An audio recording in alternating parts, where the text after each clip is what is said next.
Processed food kills. That's the message Americans are hearing right now. They're being told that ultra-processed foods are toxic, they're addictive, they're destroying your health. And honestly, if you listen to social media long enough, it's enough to make anyone afraid of what's in their grocery cart. But just because something is ultra-processed doesn't automatically mean it's unhealthy. And it's definitely not synonymous with junk food. Welcome back to the Exam Room Nutrition Podcast, your guide to giving better nutrition advice. I'm your host, Colleen Sloan. I'm a PA and dietitian, and I cannot wait until I do a reel about this topic on Instagram, because I already know the haters and trolls are going to be all up in my comments. But the truth is, some of the messaging around ultra-processed foods has started to feel a little elitist, because for many families, completely eliminating processed foods simply isn't realistic. And more importantly, it's not even necessary. So if your patients are asking questions like, are processed foods actually killing me? Should I be avoiding them completely? Are they really addictive like drugs? You are going to love today's episode. I'm joined by Dr. Mandy Willig. She's a registered dietitian and researcher who writes the excellent newsletter Nutrition Research Rundown, where she breaks down complex nutrition studies in a way clinicians can use in practice. So in this conversation, we unpack what ultra-processed foods actually mean, where the NOVA classification system came from, how it's used, and why even experts disagree on how foods should be categorized. I also ask for her take on the Super Bowl commercial that declared processed food kills and how to respond when patients are genuinely scared by messaging like that. We unpack a fascinating randomized controlled trial showing that a well-designed diet, including ultra-processed foods, can still improve health markers. And I ask her whether ultra-processed foods are really as addictive as drugs like cocaine. So drive safe or get comfy and enjoy my conversation with Dr. Willig. Mandy, thank you so much for joining me on the podcast. I have been a subscriber of your incredible newsletter for a while now, and I had to have you on the podcast to unpack ultra-processed foods. So thanks so much for the gift of your time. No, well, thanks, Colleen. I'm so excited to be here today. All right, so let's talk about it. Let's talk about ultra-processed foods because honestly, they're like everywhere right now. And so I want to define those terms. So what actually qualifies as an ultra-processed food? Sure. So the most interesting part of the answer to that is that ultra-processed food definition depends on who you ask. Nobody really knows what an ultra-processed food is. Now, at a basic level, it means a type of food that has been taken and had some type of extra mechanical processing done to it, whether that's to make the food taste better, to last longer on the shelf, or to add some type of additional nutrition to it.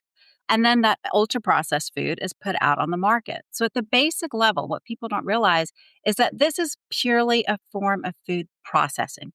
It doesn't talk about how the product tastes. It doesn't talk about what nutrition is in the product in general. It only classifies foods based on what type of processing it has. The most basic example of that would be that you could take an apple. Now, an apple, unprocessed. You have picked this apple from the orchard and it's there. Then you might have something like an applesauce that you make at home. That's what we call minimally processed, right? Then you might have an apple-flavored nutrition bar wrapped in a package, sold on a shore shelf, and that would be called an ultra-processed food. I love that you had said it depends on who you ask because this is so true. And really, like, it's such a demonized terminology and there's so much fear behind it. And so walk us through the classification system that a lot of people are using, the NOVA classification system, and explain like what was it originally designed to do and kind of your thoughts on that classification system.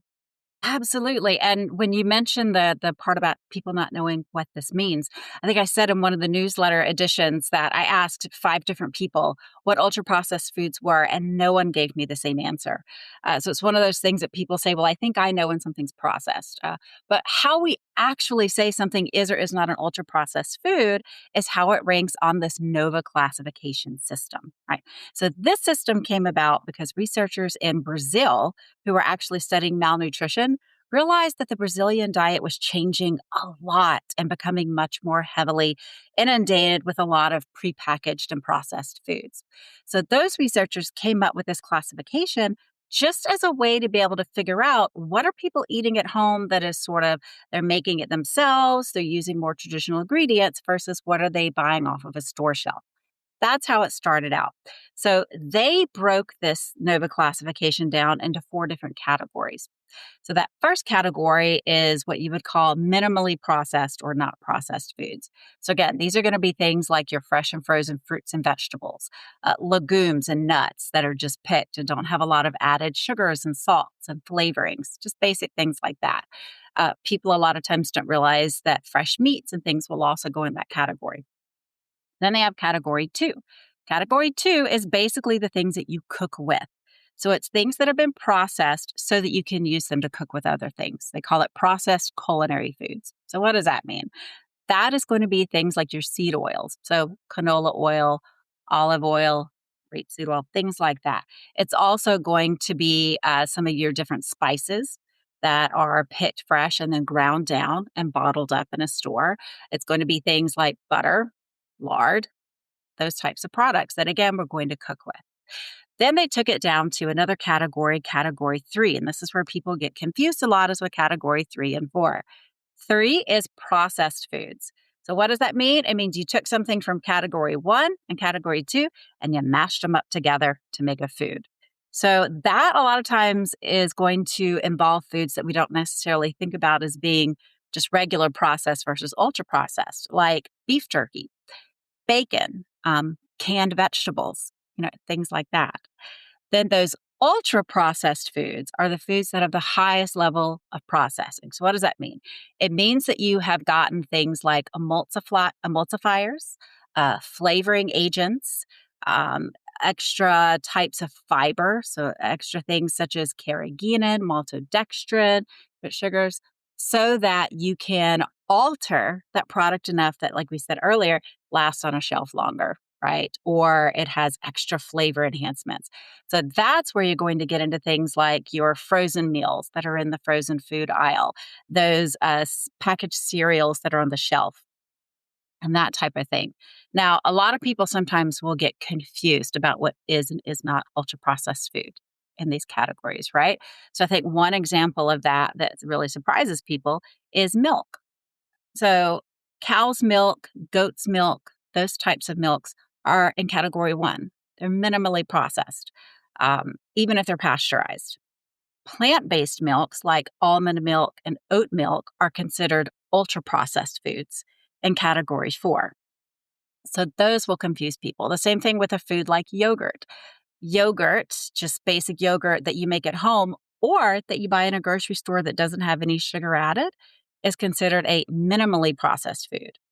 Once yogurt has some type of sugar or flavoring added to it, then it becomes an ultra-processed food in that category 4. So I think you can already see right there where we've got these 4 categories based on processing, but even if you ask 2 experts in the food science field, they will disagree on exactly which of these categories different foods should be placed.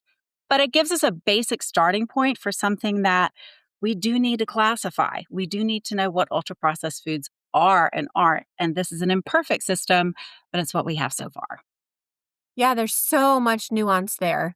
And so I can see why on social media, when wellness influencers are like, oh, avoid all ultra processed foods. Ultra processed foods are unhealthy. But then I laugh because they're selling, their protein powder blend. And I'm like, well, your protein powder is processed, right? So I think there has to be some nuance and some critical thinking when we are discussing and recommending processed foods versus, unprocessed or fully natural foods. And I think what doesn't help this story is the new dietary guidelines and their call to reduce highly processed foods and a lot of the marketing around that. We'll talk about the Super Bowl ad in a moment, but I'm curious to hear your take on the dietary guidelines and their, messaging around processing. And then just curious if you think that there are any ultra processed foods that can support health. Absolutely. And what I found really interesting about the dietary guidelines was their use of the term highly processed foods instead of ultra processed foods in the final published version, right? And I think a big part of that is because, again, if you ask them, okay, what are you saying is an ultra processed food? They would not be able to tell you. an actual final definition for that just yet. So by saying highly processed foods, they can make it a more sort of generic term that the reader is going to interpret for themselves, that the patient who's walking through the grocery store aisles is going to have to decide for themselves. So in some way, it sort of removes a bit of accountability from the people writing the guidelines and places it back on the patient to figure out this situation, right? Now, I do like the fact that they wanted to address the issue of processed foods at a more general scale in the dietary guidelines. I think there are many ultra processed foods, as we know, that are snack foods up on the store shelves. As we said, certain frozen meals that are incredibly nutrient dense, but also that are very high in calories and sugar and salt and fat, and those things that, when eaten too much, could cause negative health effects, right? So I do think it's important that we address this and try to help patients limit consumption of those foods. On the flip side of that, it's exactly as you said. We do have some people who then take that to the next leap of saying, okay, well, we should not eat any ultra processed foods. I eat ultra processed foods. I have 2 kids that I am trying to raise. I have a job. We have life. It would be impossible, truly, I think, in today's world, for me to only feed my family minimally processed foods. So I think one of the really important things for providers to understand is that in those situations, but just in general, a lot of these ultra processed foods might still have vitamins, minerals, fiber, certain types of nutrition that are actually beneficial for the patients that they're working with. Another thing that we've mentioned is the fact that these ultra processed foods will sometimes have a longer shelf life and be more product stable. So if you're working with patients who have limited financial resources or who have limited refrigeration capabilities, they are going to need products that will last on the shelf for a longer time. So at that point, that means we can teach them those skills when it comes to reading labels and finding out which one of these products do have a little bit less salt, less sugar, but also have more fiber, more protein, more nutrients that will help benefit them. So in that way, we begin to help our patients balance out some of the well-recognized risk of eating too many ultra-processed foods, with also some of the potential health benefits that can come from some of the extra vitamins, minerals, and fiber that are in many of those foods that will just last longer on a shelf and save money. Yeah, it's not an easy recommendation to make. Oh, just don't eat processed foods, right? It's not as simple as that. And so, before we get into unpacking an article that you broke down in your newsletter, I really would love your take on the infamous Super Bowl Mike Tyson ad that stated at the end, processed food kills. And this is jarring language, and it got the attention of a lot of Americans. And so, how can we respond if our patients are asking about this? And maybe if they're a little bit afraid, like, oh my gosh, I do eat processed foods. Like, is it literally going to kill me? How can we tailor that conversation? That is such a fantastic question. And I think the first thing we all have to do is take a step back and remember that by design, Super Bowl commercials are supposed to be attention grabbing, shocking, keep us watching for the full commercial. So even when that is coming from a group that is supposed to be a well recognized health society, it's not surprising that they would use language that is intentionally shocking and trying to keep the person watching the screen. For me personally, the one thing that I really try to remind all healthcare providers is that we have so much research out here showing that shaming just does not work. Uh, what it does do is it helps the person doing the shaming feel better in the moment.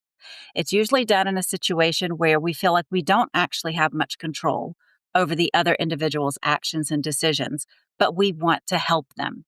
So it is the one thing in that moment that we feel like we can do.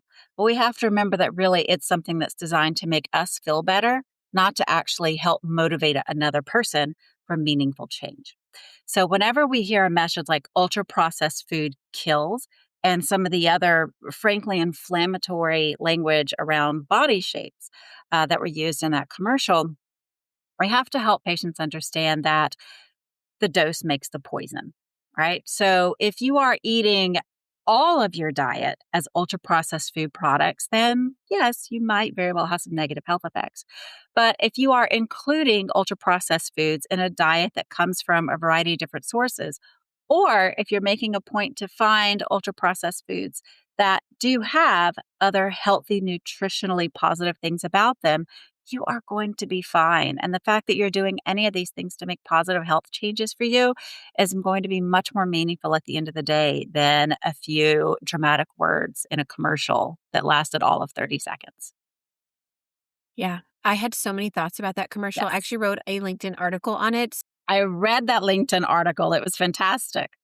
Oh, thank you. What? Yeah. So if you guys want to check it out, I'd love to hear your thoughts as well. It's linked down in the show notes. Let me know what your thoughts were on that article. I'd love to connect with you on LinkedIn. Okay, so let's talk about this article that you unpacked in your newsletter. It was a randomized controlled trial, and the researchers saw that both the ultra processed and minimally processed diets improved health when they were designed to meet dietary guidelines. So I think that's really interesting. So if you can unpack that, and what does that tell us about the overall dietary pattern versus processing alone? Because I think this is a crucial conversation to have. Absolutely. And these researchers did something pretty clever. They had all of the study participants serve as their own controls, right? So every person in the study followed both diets. For 4 weeks, they ate a heavily ultra processed foods diet. And then for 4 weeks, they had a minimally processed food. So this is completely opposite ends of that NOVA classification system that we talked about earlier. But they tried to match the foods up for calories and nutrition content and types of foods. So that was pretty nice. So they tried to make it about as consistent as you could. At the end of the study, it was kind of exactly as you said. They found that there actually weren't many differences at all in the health effects for these two diets, right? So, on the first glance, you would say, well, but ultra processed foods, minimally processed foods have been shown to have majorly different health effects in other research studies. The key was they tried to make this ultra processed food diet consistent with the United Kingdom's dietary guidelines. So they said, can we take ultra processed foods and make them have enough protein, enough fiber, be a little bit lower in salt, and provide all of those necessary vitamins and minerals that we need? And that seemed to be the key. When they did that, they found that both groups lost about the same amount of weight. Both groups had sort of moderate differences in cholesterol levels, blood pressure, sort of improvements over time. And there really wasn't a whole lot of difference and how these groups responded. Both groups ate fewer calories, which again makes sense. It's not your usual diet. So even though you're told to not worry about calories, you're still going to have a little bit of difference in your health effects. But what it really showed was that whenever you eat a quote, well-designed ultra processed foods diet, that you are going to be able to do this and have an overall positive impact on your health. So I think that's an important message for those of us who work with patients to really get across is this fact that, yes, we don't want to have every single food we eat be ultra processed, but we see in the evidence right here that at least over the course of a month, this was only 4 weeks long for each of these diets, so I can't speak to longer. But for about a month, we see that a well-designed diet that includes ultra processed foods is perfectly healthy in the sense that patients didn't have really bad blood glucose results. Their blood sugar levels were fine. Their cholesterol levels were fine. So we can't really say in this case that there was any harm done as long as they were meeting the dietary guidelines. And I think that is a really important message to get across to our patients because we hear so many negative stories in the sense that if you're eating ultra processed foods, you're done for. There's nothing you can do to improve your health. If you're doing that, we can't do anything to help you. And that is simply not true. We can absolutely still have good health results even when you're eating processed foods.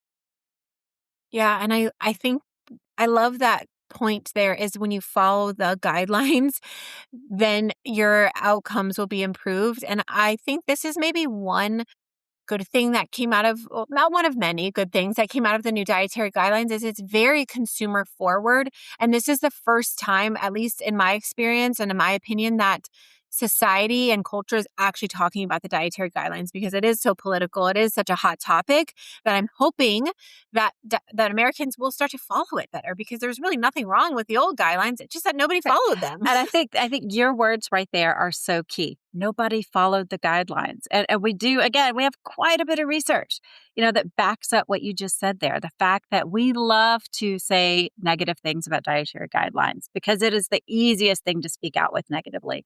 Uh, People just, they haven't followed them. They haven't. And I think that is not something that we can blame on the individual patient, right? It's just as society, we make it hard for people to do this, to follow the guidelines. So I agree with you. One positive is absolutely that we've had a lot of publicity around these dietary guidelines, probably more than what we've seen in decades. So hopefully, as health professionals, we'll be able to take that publicity and continue to push those conversations with our patients to say, okay, this is what you've heard, but now let's really dig into the details and see how we can make these guidelines work for you personally. Now, I found one thing really interesting about this article, and that was that every participant who dropped out did so during the minimally processed phase. So, can you explain what that phase was and why this is so interesting and how we can kind of take this and use it to when we educate our patients who might have limited time, energy, resource, right? When life just happens? Absolutely. And that was really interesting. One thing I do want to clear up is this was not hundreds of people dropping out of a study arm, right? There were 6 people in total, I think, who dropped out. But yes, they did all happen to be from the minimally processed food arm. What does that mean? That arm was the equivalent of eating home cooking 3 meals a day every day and for your snacks. That's basically what it was. Now, food was provided. So these individuals were not cooking the food themselves. So we can't say it's just that cooking was too much for them. The study authors did not give the reasons that the participants provided for dropping out in the paper. Sometimes they do, and that's fantastic. So we can't absolutely say why they were dropping out. What we can say from some of the other measures they were providing about study participant satisfaction, how full people were feeling, things like that, was that even just eating these foods in their more natural form took longer. If you are going to eat uh, a serving of fresh raw almonds with a chicken salad that has been home prepared, and then you have your nice drink on the side, and then perhaps you have a little bit of a homemade fruit dessert that's there with you. That just takes longer to eat. So if you have 30 minutes to eat lunch at work before you have to get back to work, and maybe you're doing that sitting at your desk, do you have the space to be able to eat this? Do you have the time to commit to getting everything out? That just takes longer than a processed packaged meal that you pop in the microwave. It already comes in its own container, and then you can pop back in your desk. So that's one thing that definitely seemed to be causing some of these participants an issue. Also, again, did they have the storage space to actually store the volume of fresh food that was being provided for these meals? Is that going to be an issue with you? We also have to look at this issue of sort of volume when someone is eating. For these feeding studies, you're not going to be forced to do anything, but you are heavily encouraged to eat all of the food. That's kind of the protocol.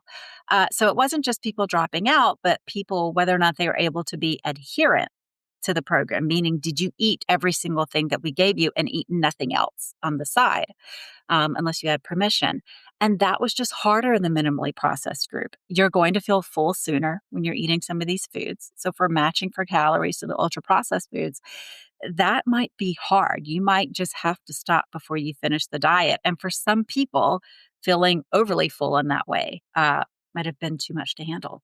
This study reminds me of like all the previous things that were pretty popular, like the McDonald's diet. I forget that guy, like Super Yes. Size Me, it's us, I don't know, 15 years Mhm. ago now. And people have done that. They've, eaten 3 meals a day from McDonald's and they're like fascinated or astonished that they lose weight or whatever it is that they're tracking. I love your take on like why is that happening? Why would someone lose weight or maybe improve their markers on a highly processed diet versus not. Do you have any insight on that regarding the study? Absolutely. And, a lot of times we hear about this idea that on an ultra processed food, the opposite will happen, right? That you're going to gain weight. On the surface, that makes sense. Again, if I give you a serving of just almonds versus I give you crushed up almonds in a smoothie, something like that, you know, you are going to absorb more calories and more energy from those crushed up almonds because half of the work has already been done for your body. Your digestive system is going to be able to take more nutrition from something that is broken down versus something that is whole when you eat it. So, right there, yes, more calories are going to be available. And then you're also going to have this situation where we talk about foods that are hyper palatable, right? Which means they taste really good. So it's going to be something where maybe I would have eaten 5 pieces of this casserole, but man, this thing tastes amazing. So without even really realizing it, now I've eaten 8 pieces instead. So we see that a lot with ultra processed foods. But in this case, again, these ultra processed foods were selected to have a little bit less sugar, less salt, more vitamins, minerals, fiber, that type of thing. So, a lot of those properties that we tend to think of making ultra processed foods hyper palatable and making people want to eat more calories and absorb more of what they eat aren't necessarily going to be present in a ultra processed food diet that is matched to those dietary guidelines. We're taking out some of that extra salt and sugar that makes you want to keep eating no matter what. And I think a great example of that is going to be that they used jarred pasta sauce and frozen pasta sauce, marinara sauce, in some of these meals for the week.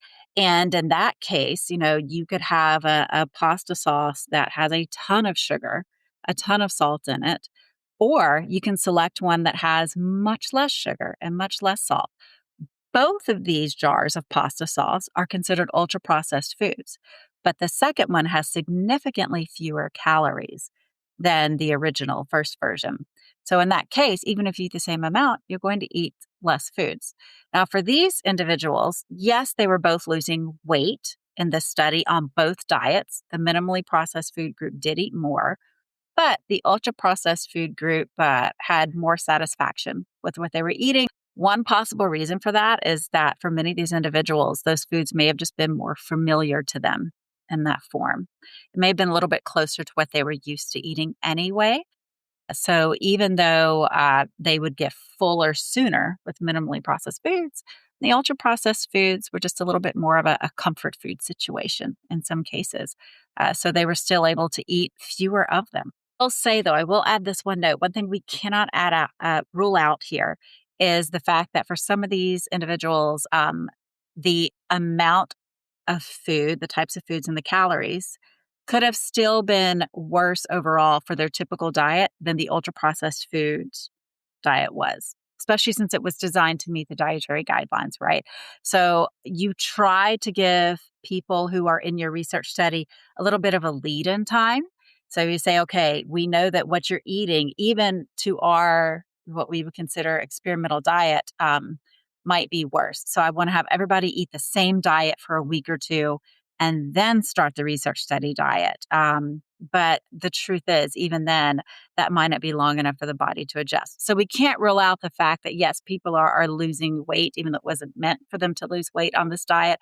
Their cholesterol levels are going down. It could in part just be because the diets they ate normally every day still had a lot more negative nutrition properties than the experimental diets in the study. Nutrition research is so fascinating. I mean, It's never so boring. difficult to draw conclusions. Yeah, it's never boring. That's right.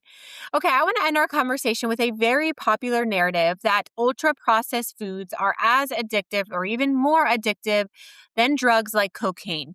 So I would love if you could unpack the NIH dopamine study and just share your perspective when we do have patients or even see people online who are claiming this. How can we respond? So, a team of researchers at the National Institutes of Health actually did this research study to look at what happens to brain dopamine when someone eats ultra processed versus not ultra processed foods, because they thought that they were going to see that ultra processed foods were just as addictive as drugs.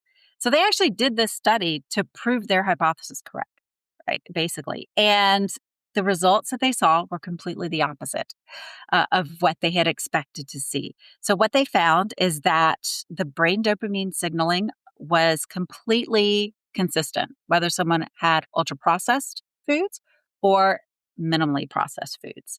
There was no relationship with the degree of food processing and how the brain was reacting. So that was the first thing where they said, oh, this is really interesting and goes completely against one hypothesis that we have for how this is working. What was really interesting was what they saw was tied to some of the differences. For the people who did have some differences in brain dopamine signaling, it didn't happen depending on the processing of the food. It happened based on how hungry they were before they had the test food and how satisfied they felt after the test food was consumed. So again, it goes back to that whole idea of food is not just food. Food is emotion. Food is family. Food is best friends getting together on the weekend. Food is how you feel when you're sitting down with your children or your best friend at the table. Food is so much more of an emotional response than we give it credit for. And it really seems like a lot of that might be playing a role in driving some of these responses. So especially for some of the now older generations who were raised on pretty heavily processed foods. And I think that's going to be some of our Generation X members of society, some of our baby boomers who are out there and who are now aging. A lot of this raises the question of how much of this is related to the addictive properties of ultra processed foods through biochemical means versus the family history, the familiarity of some of these being childhood comfort foods and meat and meal approaches that were used in the families that are bringing about some of the addictive properties as well. Now, does this mean ultra processed foods are not addictive at all? No, we haven't shown that. They just showed that through this one pathway, it's not working like a traditional illicit substance would. So we can't really say based on that.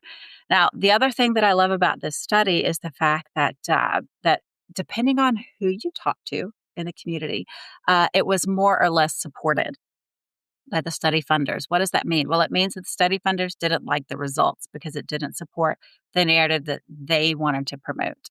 And I just mentioned that as one of the last notes because I think it is so important right now for researchers, but also for healthcare practitioners to make sure that all of our study results are getting out there, getting publicity, and that the information is getting to patients. Because regardless of whether it supports our own personal biases that we have, it's still very important information that we need to share with everyone if we're going to finally have the complete picture of how these ultra processed foods are impacting each person on an individual level and how to work with them, whether it's you want to add them into your diet or you want to take them out of your diet. Either way, we need this information so that we can help our patients. I totally agree. And that was a great place to end. Dr. Willig, thank you so much for sharing your information. We barely scratched the surface on ultra processed foods and unpacking all of those things that the study found. And you do a great job of explaining and breaking down really difficult or really lengthy articles in your weekly newsletter. So if people want to sign up for that, let us know where we can direct them to, or how can people find you online? Absolutely. So if you want to subscribe to the newsletter, you can just search for the Nutrition Research Rundown, and you will find the sign-in page there to sign up. We've been doing once-a-month notices. We're going to start do twice-a-month notifications soon, where you can get quick, brief summaries on nutrition topics that might actually help you when you're working with your patient population specifically. You can also find me over at Instagram, Dr. Mandy Willig, where I can hopefully share a little bit of information with everyone.